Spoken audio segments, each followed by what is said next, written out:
Sarang OPM di hutan Papua dikepung pasukan Kostrad. Pentolan ini sebut gerombolan OPM terpecah belah. Diberitakan salah satu pentola OPM memutuskan untuk kembali setia kepada Negara Kesatuan Republik Indonesia, NKRI. Hal ini sejalan dengan upaya TNI dalam menciptakan Papua yang damai semakin dirasakan oleh rakyat setempat. Pentolan teroris berinisial YSA ini sebelumnya tergabung dalam kelompok bersenjata pimpinan Z Fatem.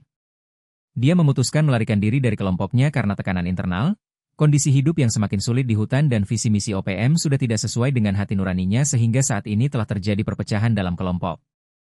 Komandan Satgas Yonif 501 Bay, Letkol Infantri Yahya Wisnu A, menegaskan bahwa pendekatan persuasif adalah kunci keberhasilan ini.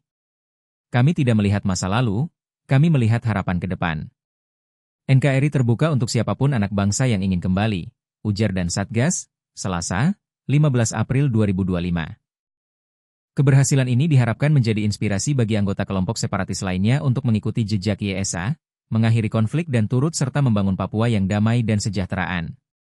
Selain itu, keberadaan Satgas Batalion Infanteri 501 Bajrayuda, Yonif 501 Bay, juga mendorong YSA untuk mengambil keputusan besar, meninggalkan kelompoknya dan kembali ke pelukan Ibu Pertiwi. Selanjutnya YSA secara resmi mengikuti prosesi pemutihan yang juga dihadiri oleh berbagai elemen penting, termasuk aparat pemerintah daerah, tokoh adat, dan tokoh masyarakat, sebagai simbol penerimaan dan dukungan terhadap proses reintegrasi mantan anggota separatis ke dalam kehidupan masyarakat sipil. Keberhasilan ini merupakan hasil nyata dari kombinasi strategi militer dan pendekatan humanis yang diterapkan oleh Satgas Yonif 501 Bay sehingga kepercayaan masyarakat terhadap pemerintah semakin meningkat.